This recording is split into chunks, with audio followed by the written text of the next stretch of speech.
Well, today I looked on my Facebook and my sister sent me this article called The Myth of the Absent Father. And I guess I have a couple takes on that. First of all,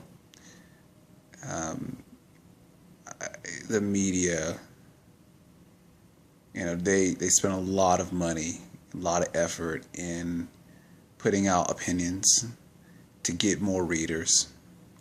And they also will put out opinions to try to sway people to a certain mindset. So they create epidemics, propaganda. They create propaganda, gimmicks, things like that, so that people will think that some certain thing is happening when it's not really as bad as it is. For example, in this example here, the myth of the absent father. In the media, it says that a lot of black men are not really involved with their kids. And in this article, it's saying that black men are the most involved with their children out of, well, they only really had three categories. It was black, white men, and Hispanic men. And so in this particular article, black men was showing that they interact more. And so even when the black man is divorced or separated from the kids, still he will interact more with the kids than the white man or the Hispanic man. I don't know very much about the writer or the author of this article. I don't know if she is a black woman or something like that, or she has some other agendas. I saw that there's a couple other articles that the person wrote about, but I don't remember what the contents of those articles are. But I will say that one has to be careful when they read literature and take everything with a grain of salt.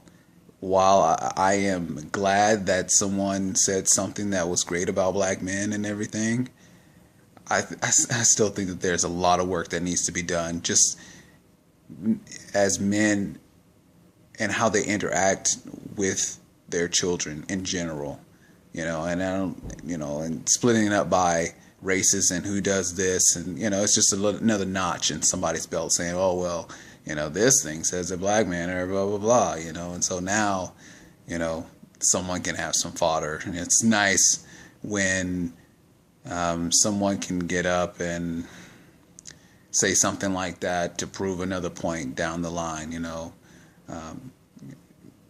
Basically, I think it's more propaganda. So while I appreciate the article and everything, I do think someone's making a comment was great, but I think that there's a lot of work that still needs to be done, and there's no one that needs to be patting themselves on the back for that article. I'd really be more interested in what kind of things specifically that they're working on with their kids. If it's just, because they're in youth sports, I don't count that. I do not count that. A guy interacting with his kids and it's because of sports. No, I don't count that. So that's my take on it. You can do with that information as the way that you want to, but that's what I have. Thanks.